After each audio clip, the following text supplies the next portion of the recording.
Local 4 News starts now with a breaking news alert. And that breaking news, gunshots on the lodge tonight, leaving a state trooper injured and one person dead. This is a live look at the scene as officers are continuing their investigation. That shooting happening here on the lodge near Wyoming around 7:50. It started with a trooper struggling with a suspect during a traffic stop. The trooper called for backup, saying he was shot. When other officers got there, he was rushed to Sinai Grace Hospital. We also have Jacqueline Francis live for us outside Sinai Grace, where that injured trooper was taken. Jacqueline, just minutes ago, where an MSP officer held a press conference. What can you tell us about what you heard at that press conference? Ty, we're right outside the emergency entrance here, as you said, at Sinai Grace Hospital. We're inside. The trooper just reunited with his family, and as we understand, he may still have a bullet in his shoulder. Here's a look at the scene. This was the aftermath from earlier this evening. The trooper made a traffic stop on the lodge near Wyoming, pulling over a 41-year-old man from Highland Park. Police tell us during that stop, the trooper and driver got in a physical altercation. The suspect got out and got a gun and fired at the trooper, hitting him 3 times, twice in his protective vest and once in the shoulder. Police say the trooper fired back, hitting and killing the suspect. We were just briefed by police outside the hospital about how the trooper is doing. Take a listen. I just had an opportunity to speak with the trooper inside of the hospital. He is stable. His family just arrived here at the hospital. They are in there with him. He is doing well considering the circumstances. How important are those vests? Very important, very important. This is the second time here in the last couple of weeks here that we've had a trooper that has been injured or been shot at. And with those vests on, would be a whole totally different conversation. And this is, again, another reminder of how the men and women, whether it's the MSP, other police officers across this state and this nation, how we are putting our lives on the line every day to keep everybody safe. There were a lot of questions during that briefing that police were not able to answer, including what prompted the traffic stop in the first place. They say all that information will come out in the investigation. Ty? Yeah, such a sobering reminder of the risk they take every day on that job. Jacqueline, what else do we know about the trooper? Not much. We are told that he's fairly new to the job. He's only been with Michigan State Police for about 1 year. We are also told he was driving solo, just him, in the cruiser when he made that traffic stop. And as far as we know, he's still getting medical attention inside the hospital right now. He wasn't cleared or anything. When we heard from police, they were still giving him the medical attention he needs after being hit in the shoulder. We've all got him in our thoughts tonight as he recovers at Sinai Grace Hospital in Detroit. Jacqueline, thank you. From Holland to Metro Detroit, many Michiganders spent the day cleaning up after those storms and a few isolated tornadoes rolled through last night. Now there's another storm chance on the way.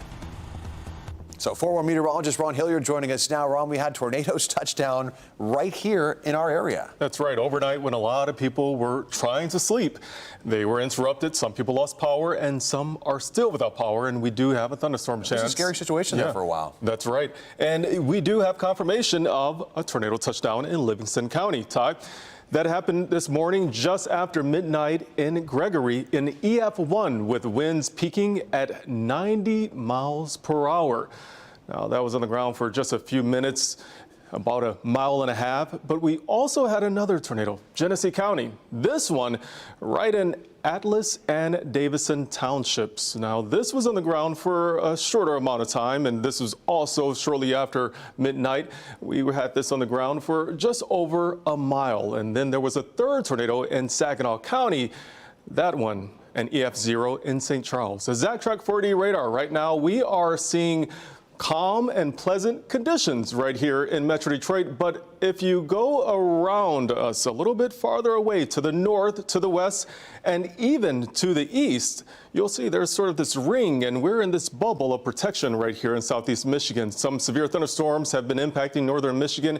We still have a chance of an isolated strong to severe storm within the next few hours tonight. We'll be tracking that. I show you this motion right here. Most of these storms are moving toward the northeast. We are seeing this line forming over toward Grand Rapids, and that still has to make its way through to our side of the state. So we are under a level 2 risk for much of us here in Metro Detroit. I'll talk more about the timing and also the threats that these storms could pose for us here in Southeast Michigan as we go into the overnight hours. That's all coming up in the next few minutes. Ty? All right, Ron, thanks. The Eastpointe community coming together tonight after 2 recent shootings. The first one happened May 3rd in the parking lot of a Foot Locker store on 8 Mile and Kelly. 2 were killed in that shooting and 2 others were hurt. Then just days later, a man was hospitalized after being shot multiple times during a drive-by shooting in the same area.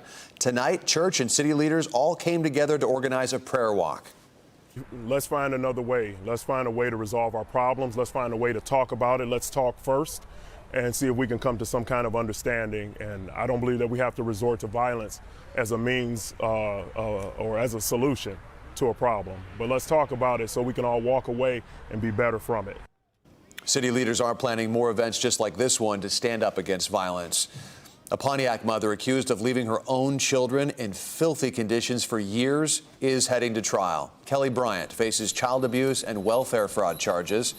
Her 3 kids, ages 15, 13, and 12, were found alone in a Pontiac home on Valentine's Day. Police say the children have been left alone since at least 2021, 4 years left alone. During today's hearing, an officer testified that when they first entered the home, the smell was so bad they expected to find a dead body inside. Instead, they found 3 kids hiding behind locked doors. No trial date has been set. We'll stay on top of this for you here at Local 4. Charges have been dropped against the man accused of shooting a teen with autism on Detroit's east side last month. The judge cited a lack of evidence in the case, leading to the dismissal of the case. This all started when the teen was dropped off at the wrong address by a rideshare service near Lenox and East Warren. While taking pictures of a nearby house, he was shot multiple times in the back by a homeowner. Fortunately, the boy survived. 17-year-old from Pontiac is now in custody after making a threat against a school. On Thursday, police say the teen sent a Snapchat to a student at Lake Orion High School. It said it's open season on students. He was arrested this morning at his home. But this isn't his first run-in with the law. He was previously arrested for bringing a machete and several knives to the same school. He also faced charges in March for assaulting his father. There is a significant drop in vehicle crossings from Canada at the Blue Water Bridge in Port Huron. Due to the tariffs, some Canadians are staying closer to home. But the drop in travelers is impacting businesses stateside. Port Huron officials and residents say they're paying the price for a national agenda. They've actually called talking about the tariff, saying they're not coming over because of the president. We didn't strike this match, but we all caught up in this brush fire. Now, according to the Michigan Department of Transportation, more than 66,000 travelers crossed into Port Huron in February of 2024, but that number has dropped to around 53,000 in February of 2025.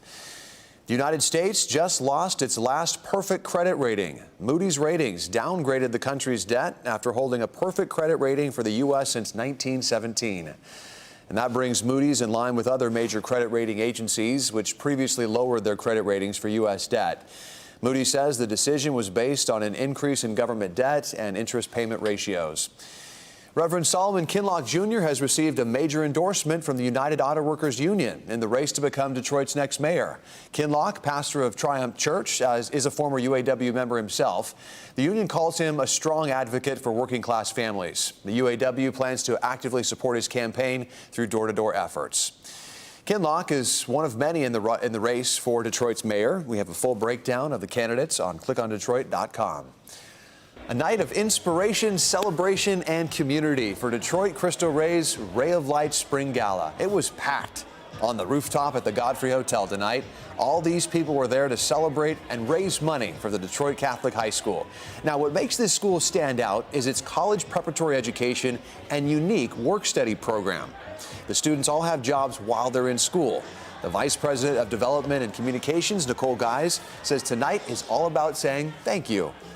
This gala is our chance to celebrate our teachers, our students, our donors, our supporters that help us get to where we are today. Tonight we got to raise money for our school, and we got to play the video we produced, myself and someone else who produced it, and it was an amazing experience tonight.